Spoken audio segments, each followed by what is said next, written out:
ও আমার প্রিয় ভাইয়েরা, শিখার পরে আমি নিজেও এই আমল করেছি। এই কোরআনে করিমকে মাথায় নিয়ে বলি, এই কোরআনে করিমকে মাথায় নিয়ে বলি, এই কোরআনে করিমকে মাথায় নিয়ে বলি, এই কোরআনে করিমকে খুলিয়ে কলিজার সাথে মিলেই বলি, আমার মাওলার নামে কসম করিয়ে বলি, যতবার আমি আমল করেছি নিজের জন্য, বিপদগ্রস্ত আত্মীয় স্বজনের জন্য, খুদার কসম প্রত্যেকবার আল্লাহ আমাকে এর ফলাফল হাতে হাতে দিয়েছে। পাক ভারত উপমহাদেশে একজন বহুত বড় আলিম আসছিলেন, হযরত মুজাদ্দিদ আলফে সানি শেখ আহমদ সরহান্দি তার নাম ছিল। তিনি তার কিতাবে আমল শিখাইছেন, কোন মুসলমান যদি ঋণগ্রস্ত হয়, এত ঋণ হয়ে গেছে, আদায়ের কোনো ব্যবস্থা নাই, খেতে ফসল হয় না, দোকানটা অচল হয়ে গেছে, ছেলেটা বিদেশে গিয়ে ফাঁসিয়ে গেছে, থাকতেও পারে না, আসতেও পারে না, 2-3টা মেয়ে ঘরে উপযুক্ত, কারো বিবাহ হয় না, একটা মেয়েকে বিবাহ দিয়েছিল, তালাক নিয়ে মেয়েটা ঘরে চলে আসছে, ছেলেটা খারাপ ছেলেদের সাথে মিশিয়ে মদ জুয়ার অভ্যস্ত হয়ে গেছে। এই লোকটার পেরেশানির কোনো শেষ নাই, অনেক মামলা মোকদ্দমা তো সে ফাঁসিয়ে গেছে। হযরত মুজাদ্দিদ আলফে সানি বলেন, কঠিন থেকে কঠিন বিপদগ্রস্ত মুসলমান যদি ইশারের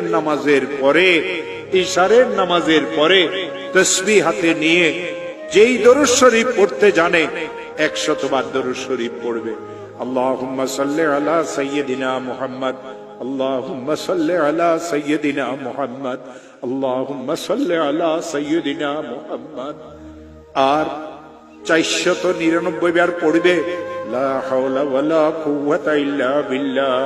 একবার পড়বে লা হাওলা ওয়ালা কুওয়াতা ইল্লা বিল্লাহিল আলিয়্যিল আযীম। আবার 100 বার দরুদ শরীফ পড়বে, হাত পাতিয়ে বলবে, আল্লাহ আমি তো মামলা মোকদ্দমায় ফেঁসে গেছি। হাত পাতিয়ে বলবে, আল্লাহ আমার মেয়েগুলির তো বিবাহ হচ্ছে না। হাত পাতিয়ে বলবে, আল্লাহ আমার একটা মেয়ে তালাক নিয়ে ঘরে চলে এসেছে। হাত পাতিয়ে বলবে, আল্লাহ আমি মামলা মোকদ্দমাতে ফাঁসিয়ে গেছি। হাত পাতিয়ে বলবে, আল্লাহ আমার খেতে ফসল হয় না।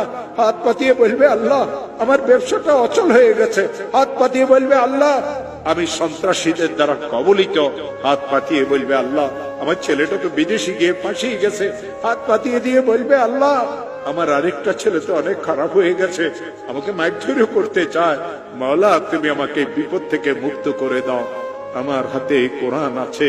দেওবন্দ মাদ্রাসার একজন বড় মুহাদ্দিস হযরত মাওলানা মুফতি আমিন সাহেব পালানপুরি, তিনি আমাকে আমল শিখাইছেন। তিনি আমাকে এই কথা বলেছিলেন, মাওলানা যখন এই আমল শিখেছি নিজের জন্য, বিপদগ্রস্ত আত্মীয় স্বজনের জন্য, যখন এই আমল আমি করেছি, আল্লাহর কসম এর ফলাফল আল্লাহ আমাকে হাতে হাতে দিয়েছে।